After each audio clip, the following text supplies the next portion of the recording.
সম্পূর্ণ বিনা তেলে বানানো একটা নিরামিষ রেসিপি আমি আজ আপনাদের সাথে শেয়ার করব। সব রকম টিপস সহ আমি এটা শেয়ার করেছি। সম্পূর্ণ তেল ছাড়াও যে কতটা সুস্বাদু রেসিপি বানানো যায় সেটা কিন্তু আমার ভিডিওটা পুরোটা দেখলেই বুঝতে পারবেন। তাহলে চলুন রান্নাটা করে ফেলি। নমস্কার, কাকলিস কুকিং হাবের নতুন একটি ভিডিওতে আপনাদের সবাইকে আবারও স্বাগত। রান্নাটার জন্য প্রথমেই আমি গ্যাস ওভেনে একটা বাটিতে কিছুটা জল বসিয়ে দিয়েছিলাম গরম হওয়ার জন্য। এখানে হাফ বাটি মতো মটরশুঁটি আমি ছাড়িয়ে ধুয়ে রেখেছিলাম, সেটা গরম জলের মধ্যে দিয়ে দিলাম। এই মটরশুঁটিগুলোকে আমি ভাপিয়ে নেব। এটা ভাপিয়ে জলটা ঝরিয়ে আলাদা করে রাখবো।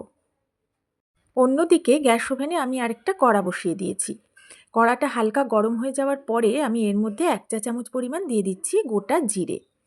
যেহেতু এই রান্নাটা সম্পূর্ণ তেল ছাড়া হবে, তাই আমি কিন্তু প্রথমে কোনো তেল দিয়ে জিরে ফোড়নটা দিলাম না।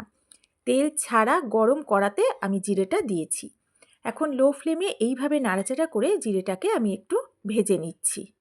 অন্যদিকে মটরশুঁটিগুলো আমি একটু দেখে নিয়েছি, এগুলো বেশ ভালোই নরম হয়ে গেছে। আর আমি এগুলোকে ভাপাবো না, এখন গ্যাসের ফ্লেম অফ করে জলটা ঝরিয়ে নেব, তবে জলটা কিন্তু ফেলবো না, রান্নায় ব্যবহার করব। এদিকে জিরেটাও আমি ধীরে ধীরে ভেজে নিয়েছি। একটু ঝুরঝুরে হয়ে গেছে, একটা গন্ধ বেরোচ্ছে সুন্দর।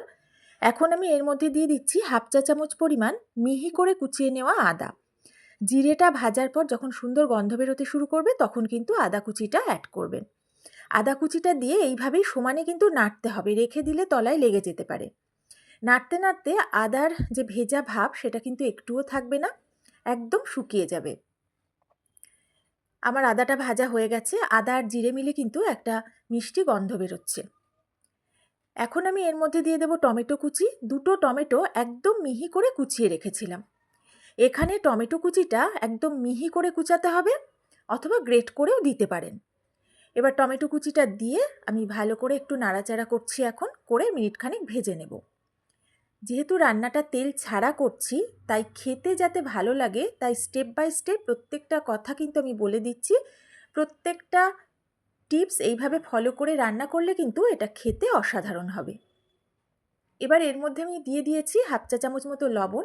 লবণ দেওয়াতে টমেটোটা তাড়াতাড়ি নরম হয়ে যাবে, টমেটো থেকে একটু জলও বেরোবে।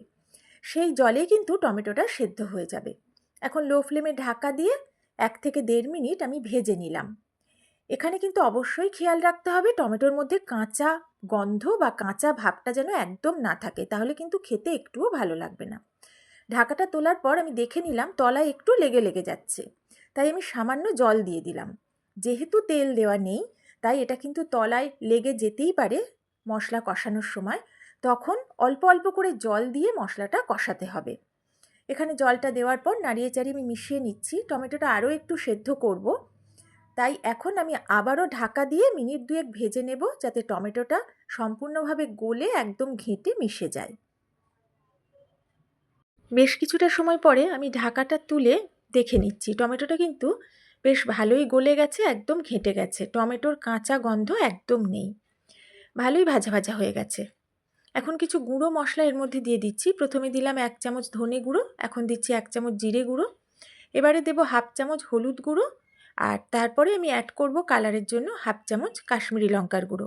আপনারা না চাইলে কাশ্মীরি লঙ্কার গুঁড়োটা বাদ দিতে পারেন, আর ঝাল শুকনো লঙ্কার গুঁড়োটা কিন্তু একদমই দেব না। দিয়ে দিলাম কিছুটা কাঁচা লঙ্কা কুচি, কাঁচা লঙ্কা কুচিটা অবশ্যই আপনারা আপনাদের স্বাদ মতো দেবেন। এবার অল্প করে জল দিয়ে দিলাম যাতে গুঁড়ো মশলাটা পুড়ে না যায়। জলের সাথে ভালো করে মিশিয়ে নাড়াচাড়া করে মিনিট খানেক আমি প্রথমে ভেজে নিচ্ছি। মিনিট খানেক ভেজে নেওয়ার পর আমি দিয়ে দিলাম 1 চামচ আদা বাটা। আদা বাটাটা দিয়ে আবারও নেড়ে চেড়ে মিশিয়ে নেব। এটা মিশিয়ে নেওয়ার পর লো ফ্লেমে ঢাকা না দিয়ে 1 থেকে 1.5 মিনিট ভেজে নেব। মিনিট 1.5 মতো আমি এটা ভেজে নিলাম। এখন আমি একটু নেড়ে নিয়ে লো ফ্লেমে ঢাকা দিয়ে মশলাটা আরও 2 মিনিট কষিয়ে নেব। এইভাবে যদি তেল ছাড়া রান্না করা হয় একদম লো ফ্লেমে ধীরে ধীরে, তাহলে কিন্তু রান্নার স্বাদ খুব ভালো হয়। 2 মিনিট পরে ঢাকাটা তুলে নিয়েছি। দেখুন মশলাটা কিন্তু বেশ ভালোভাবেই ভাজা হয়েছে। আমি একটু নাড়িয়ে নিচ্ছি, মশলার কোনো কাঁচা গন্ধ নেই। আমি যে মটরশুঁটিটা সেদ্ধ করে রেখেছিলাম সেটা এখন আমি এর মধ্যে দিয়ে দিলাম। মটরশুঁটিটা দিয়ে নাড়িয়ে মশলার সাথে মিশিয়ে নিচ্ছি। এটা একটু নেড়ে নেওয়ার পর আমি খুব সামান্য একটু লবণ এখন অ্যাড করছি, পরে স্বাদ অনুযায়ী আরও অ্যাড করব। লবণটা দিয়ে আবারও মিশিয়ে নিচ্ছি।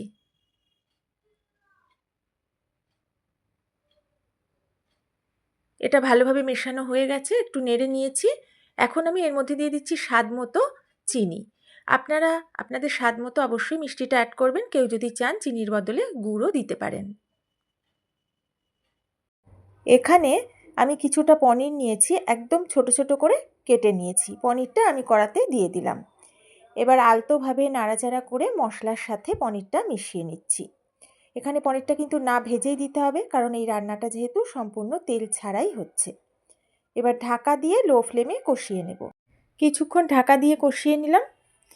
বেশ ভালোভাবে মশলার সাথে বাকি উপকরণগুলো মজে গেছে, ভালোভাবে ভাজাও হয়েছে। এখন আমি এর মধ্যে দিয়ে দিচ্ছি এই কাপটার 1 কাপের একটু কম পরিমাণ জল, খুব বেশি জল লাগবে না। এবারে জলের সাথে সব কিছু মিশিয়ে নিয়েছি। এখন হাই ফ্লেমে ছিল, ফুটে উঠেছে, গ্যাসের ফ্লেম লো করে ঢাকা দিয়ে কিছুক্ষণ রান্না করে নেব। কিছুটা সময় পরে ঢাকাটা তুলে নিয়েছি, ঝোলটা কিন্তু অনেকটাই কমে গেছে। এই রকম গ্রেভিটাই আমি রাখবো।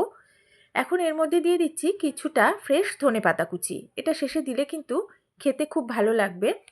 আর দেব গরম মশলার গুঁড়ো।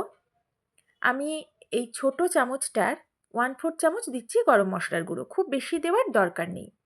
এখন আলতোভাবে গরম মশলার গুঁড়ো আর ধনেপাতা কুচিটা নাড়িয়ে চাড়িয়ে রান্নার সাথে ভালো করে মিশিয়ে নিচ্ছি। এটা মেশানোর পর গ্যাসের ফ্লেমটা আমি অফ করে দেব। গ্যাসের ফ্লেম অফ করে 2 মিনিট মতো আমি স্ট্যান্ডিং টাইমে ঢাকা দিয়ে রেখে দেব। 2 মিনিট পরে ঢাকাটা তুলে আমি পরিবেশন করে দিচ্ছি। সম্পূর্ণ তেল ছাড়া এই নিরামিষ রেসিপিটা এতটাই খেতে সুস্বাদু হয় যে খাওয়ার পরে কিন্তু বুঝতেই পারবেন না যে এতে একটুও তেল দেওয়া হয়নি। অবশ্যই আমার রেসিপিটা যদি ভালো লাগে বাড়িতে একবার অন্তত বানিয়ে খেয়ে আমাকে জানাবেন কেমন লেগেছে। তবে অবশ্যই আমার টিপসগুলো ফলো করে রান্নাটা করবেন। যদি ভিডিওটা ভালো লাগে পারলে একটা লাইক করবেন, একটু শেয়ার করবেন। নতুন বন্ধুরা ভিডিও ভালো লাগলে আমার পাশে থাকবেন। তাহলে আজ এই পর্যন্তই। সবাই ভালো থাকবেন, সুস্থ থাকবেন।